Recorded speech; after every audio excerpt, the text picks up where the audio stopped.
I mean, you can watch this game from two different sides. One pretty good and positive, the other, to be honest, not.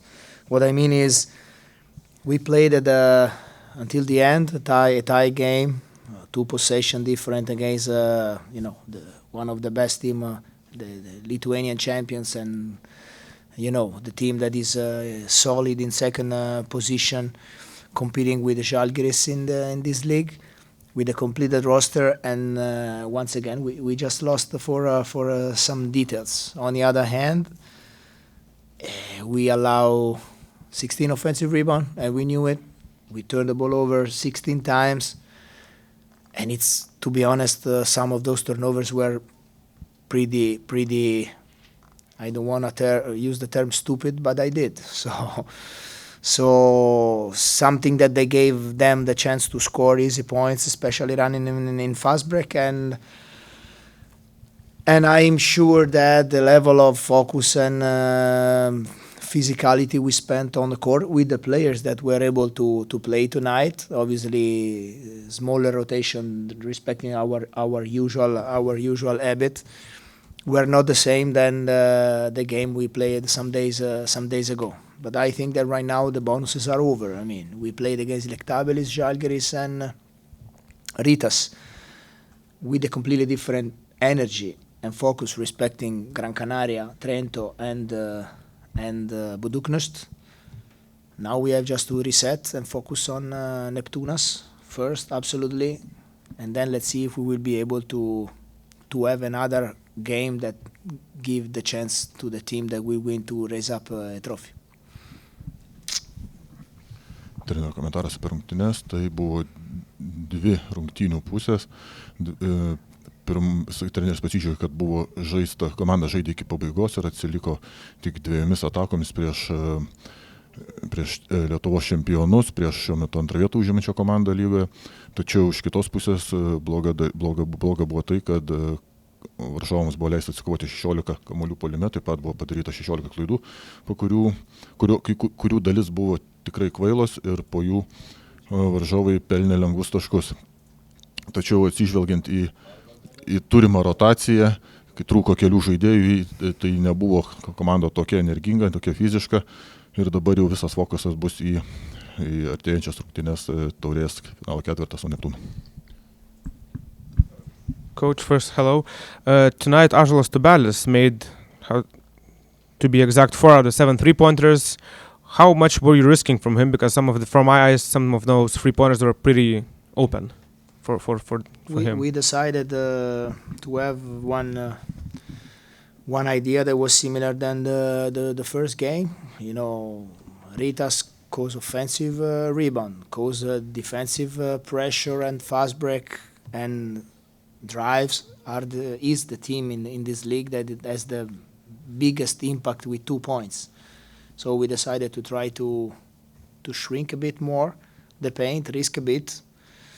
Sometimes you are good on that, like game one, sometimes not. Obviously we tried to change something in the second half, but to be honest, was not working. Even in my opinion, the 2 3-point shots that were really bad for us were the Radzevicius in transition, where we did a matchup, and the 2 3-point shot by Sergunas. That, to be honest, were in a very important moment of the game. Klausimas buvo apie tai, ar buvo taikoma rizika prieš Ąžuolą Tubelį, kuris šį vakarą pataikė 4 iš 7 tolimų metimų.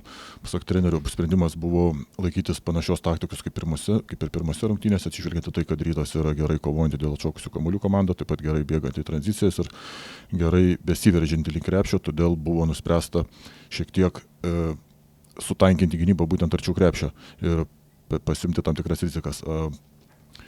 Treneris dar skyrė ir 3 tolimus metimus antroje pusėje, kurios pataikęs Ignas Sargiūnas ir Radzevičius, kurie buvo tikrai gan skaudus. Coach, you already mentioned Ignas Sargiūnas, right? He was playing from the third quarter and in the fourth quarter about 10 minutes straight. Did he surprise you at all tonight by his play and 11 points and crucial 3-pointers as you mentioned before? No, I mean, we were almost prepared for For everything, obviously, you see having 11 players that played enough minutes on the court. They changed a lot of lineups. So our job, especially assistant coaches during the game, from both sides, but for us probably a bit more, we needed to find the best way to find the good matchup and the matchup that could fit for us. But he's a guy that plays with great energy. He's a guy that has. He's brave to attack. So we just made mistakes in a couple of situations, and obviously he was able to use the minutes that coach Gabienas gave him to help the team to win. Klausimas buvo apie Igną Surgiūną, kuris trečiajame ir ketvirtajame kėlinyje žaidė 10 minučių be keitimo ir jis nustebino savo taip pat žaidimu. Pasak trenerio, jie buvo pasiruošę beveik viskam. Rytas naudojo labai daug įvairių penketų, todėl Wolves komandos trenerių štabo užduotis buvo surasti geriausius matchupus būtent prieš tos penketus.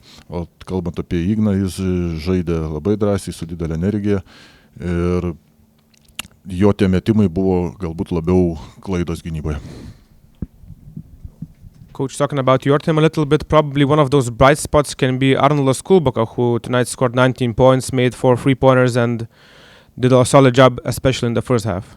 Yeah, I agree. He's a player that is giving us every time more and more.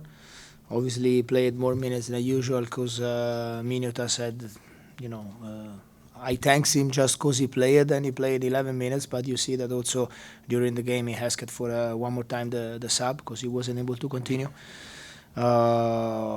Everybody know about his shot, but he's dangerous on a three-point arc. Everybody is playing really aggressive on him. He's able to draw fouls, so he's a player that is helping us to change a bit our way to play, and obviously we have more and more try to get habit to play with him. Klausimas buvo apie Arnoldą Kulboką, kuris pelnė 19 taškų. Pasak trenerio, šis žaidėjas vis daugiau ir daugiau sulaukė minučių. Aišku, šiandieną jau gavo galbūt kiek daugiau nei buvo planuota, tačiau tai buvo dėl to, kad Regimantas Miniotas iš vis ten dėkingas, kad Regimantas Miniotas galėjo sužaisti tas 11 minučių, net vienu metu jis ir pasiprašė keitimo, dėl to, kad kaip ir nebegalėjo tęsti rungtynių. Tačiau taip pat treneris kalbėjo apie Arnoldą Kulboką, tai kad visi žino, koks yra jo metimas ir todėl labai stengiasi agresyviai prieš jį gintis, tačiau treneris vis tikisi, kad bus dar geriau. You, coach, already mentioned about thanking Regimantas for playing tonight, but after last game he had an injury. Could you clarify what happened to him and then what is his situation from the health perspective? He has a muscle problem on his back mostly. So he would like to be part of the yesterday practice and today the game, but obviously once you play against this kind of physicality, then you can get hit one more time or just twisting your body on a rebound, and he couldn't continue. But I hope that he will be ready and we could manage that situation for the upcoming games. Taip pat paklausimas apie Regimantą Miniotą, kadangi treneris minėjo, kad jis kaip ir nebegalėjo tęsti rungtynių. Ir pasak trenerio, jis dar praeitose rungtynėse, Europos taurės rungtynėse patyrė nugaros raumens traumą. Tačiau pats pasiprašė į treniruotę vakar ir treneris tikisi, kad jis bus pasiruošęs per šią savaitę žaisti finalo ketvirtą.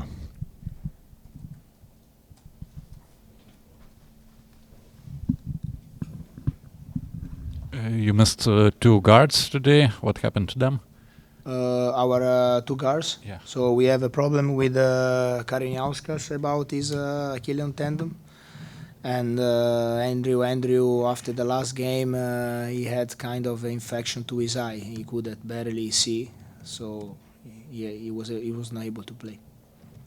And same for them. I hope that they will be ready to play on Saturday. Yes. A kind of inflammation.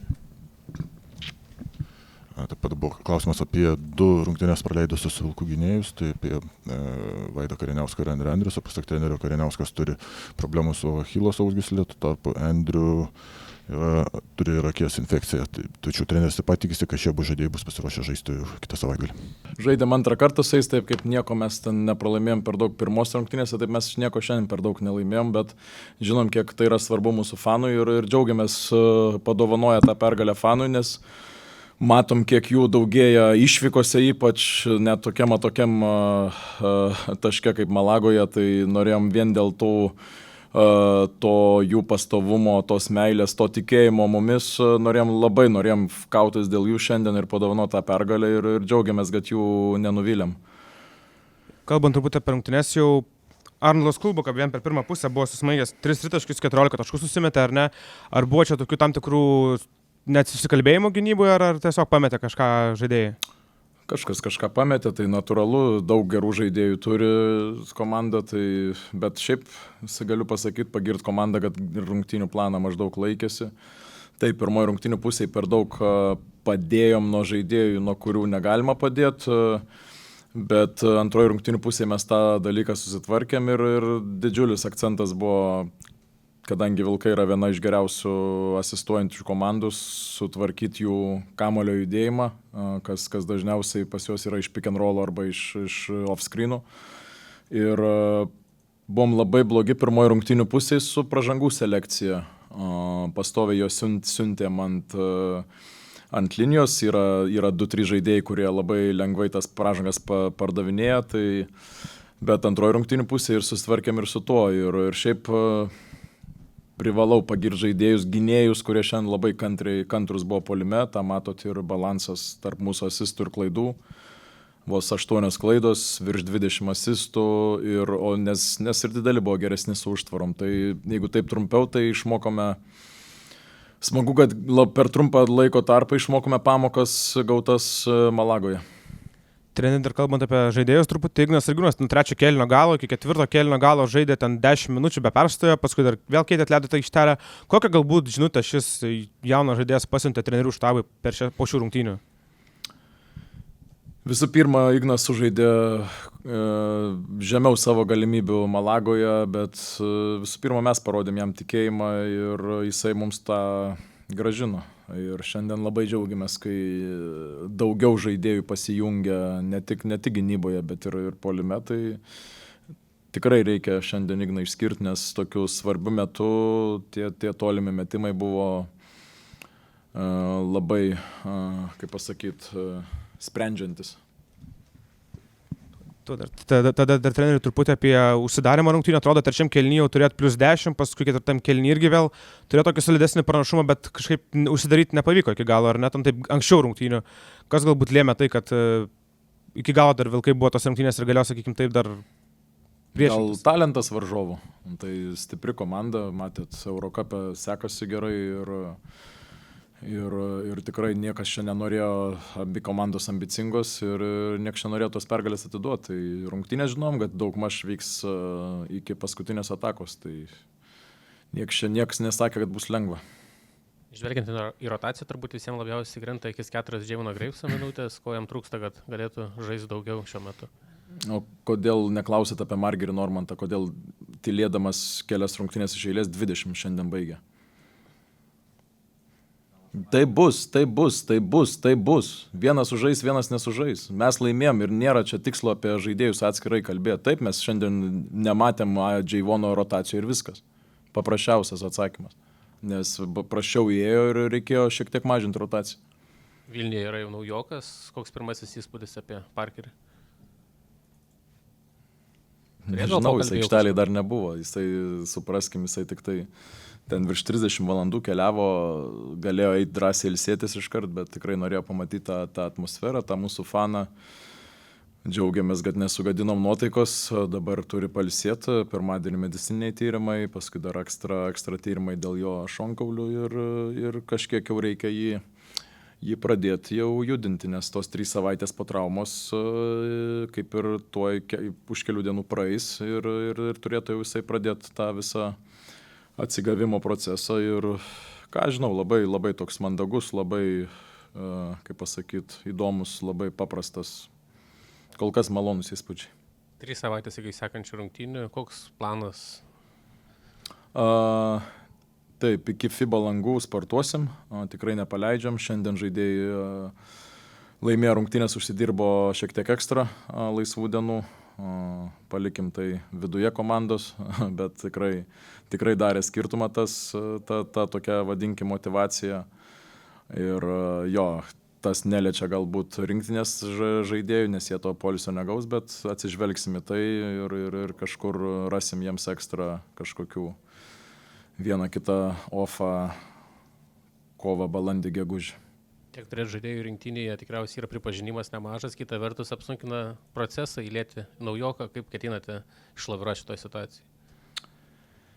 Jo, tai yra tų reikalų, bet tam yra kažkiek padės gal antra komanda kažkokios pozicijos, jeigu truks, kiek žinau, turėsim 8 žaidėjus, kiek dabar skaičiavom, tai reikės dar 2 iš jaunimo pasimti, išsirinksim pozicijas ir sportuosim. Ir reikia ir tą formą laikyti, reikia ir suprast, koks tvarkaraštis laukia kovo mėnesį. Tai jo, čia kas ir gaus tas laisvas dienas, tai nereiškia, kad bus tas jungtas atostogų mygtukas. Visi suaugę vyrai, visi profesionalai ir visi čia nereikia jų motyvuoti papildomai. Čia jau buvo užsiminęs apie tą ekstra kainą laimėtą to derbio, o kas būtų buvę, jeigu būtumėt pralaimėję, ką žaidėjai būtų negavę? Negavę ekstra kažkiek dienų. Tai čia ne motyvacija, žaidėjams patikėkit, tokiam lygiai tos motyvacijos per daug nereikia duoti. Čia tiesiog mes šnekėjom taip, kad čia yra tai, ką jūs nusipelnysit. Visą laiką jūsų pasirinkimas yra. Jeigu jūs norit kažko ekstra, turi to nusipelnyti. Ir tiek žaidėjai šiandien ėjo dėl to ir tas ekstra gavo. O jeigu nebūtų laimėję, tai trumpesnis tas poilsio laikas turbūt su šeima. Bet aš labai tikiu, kad tas su šeima laikas ilgose sezonuose, tokiuose kaip yra Europoje, niekada mums dar nepakenkė ir tikim ir šį sezoną, kad nepakenks, nes po tų langų grįžta žaidėjai tikrai su geresniais veidais, su šviežesniem galvom ir ilgam sezone tas tikrai dadeda. Treneri, dar truputį grįžtame prie Parkerio, buvo užsiminęs truputį, kad jis ilgai keliavo ir taip toliau, bet ką galbūt tai, kad jis atvyko į rungtynes su fanais, ten jau, kaip pasakyti, jau bendravo, bandė įsitraukti tą visą reikalą, ką galbūt tai apie jo kaip asmenybės pusę pasako? Lyg tai buvo Aglinsko interviu, kad jisai labai šiltas žmogus, rūbiniai bus labai gerai su juo ir iš pirmo žvilgsnio jis toksai ir yra ir nežinau, ką tai sako. Tai sako, kad jam rūpi. Ir jisai šiaip tai prieš atvažiuodamas dar sakė, ar aš čia tikrai reikalingas, nes jūs kaip ir laiminti komanda esat. Bet reikėjo paaiškinti, kad tos ambicijos pas mus yra didelės, rodo ir klubas pasirašydamas tokį žaidėją ir mes norėdami daugiau, kad ambicijos tos didelės ir mes turim žiūrėti didesnį paveikslą, daugiau į priekį negu atgal, kad susitiksim su stipresniem komandom, kad tvarkaraštis aštrės. Ir tam tikras kokybės žaidimo prasme, kurių mes neturim, jisai mums pridės. Tai taip ir vyko tas įkalbinėjimas, nes jisai pats pradžiai buvo skeptiškas, ar aš čia reikalingas, bet labai žmogus ant žemės stovintis. Kokie įspūdžiai iš ketvirtadienio rungtynių Jeep arenai matėmės? Įspūdinga. Ir kai tu nežinai, ar laimės ar nelaimės, aš su žmona žiūrėjau ir sakiau, likus minutė, kai ten buvo taškas į tašką, sakau, čia už minutės bus ašarų. Nežinau, ar laimėjus, ar pralaimėjus, bet bus arba džiaugsmo, arba skausmo ašaros. Tai labai šaunu, džiaugiamės už merginas, tikrai nusipelnė. Džiaugiuosi už Vilių Stanišauską, kad susitvarkė su tuo svoriu. Ne tiek ten taktikos, ne tiek ten kažkokie iksiukai, nuliukai, bet tas rungtynių svoris, suvaldyti save visų pirma, suvaldyti visą komandą, prie tokios atmosferos tikrai moteris nėra pratusios ir tikrai šaunuolės jos visos susitvarkė ir smagu, kad galėsim matyti savo komandą tam elite Europos pagaliau ir dar įdomu šiaip rytoj, kaip su čempionėm sukovos, reikės užbėgti. Iki KMT finalo ketvirto liko mažiau negu savaitė. Progos jūsų pasikalbinti nebebus, gal galite pasidalinti prognozę, ar kiek realios yra sensacijos galimybės, kaip dėliojate savo tą reitingą dabar, kas galėtų laimėti? Tai turbūt kaip ir visose šalyse, tai neišimtis, aišku, gal didesnis tas favoritas Žalgiris yra, bet matote Europoje eilę metų. Vienos rungtynės, kas kaip įeis, kas kur tas favoritų statusas ne visą laiką padeda. Ir ar išlaikys tas, kokia ta komandoje klimatas tuo metu ir daug tų dedamųjų. Vienos rungtynės kažkas ateis pakovot, arba pakovoti ir būti laimingais, arba būti herojais ir laimėjus. Tai be jokios, tai yra dvi skirtingos, kaip pasakyti, situacijos. Komandai favoritai ir komandai underdogui. Ir kai kada tos favoritės nesusitvarko. Ir ne mūsų vienų pavyzdys, daug tokių Europoje komandų yra, tik tai gaila, kad mūsų atveju tas jau gaunasi iš eilės N kartų. O Sargiūno šansai snaiperio konkurse? Labai gerai atrodė per treniruotės, tai tikimės atsineš ir tą patį ir rungtynės. Gal šiandien jau pasitreniravo kažkiek. Šiaip jo greitas labai išleidimas ir be jokių problemų per tą minutę susimetė. Tai ir jis jau liktai pernai dalyvavęs teisingai. Tai patirties turi, žino kaip tvarkytis. Manau, kad daugumos tų žaidėjų šansai lygus. Kampais tampais. Linkime, kad tai būtų Ignas. Viskas.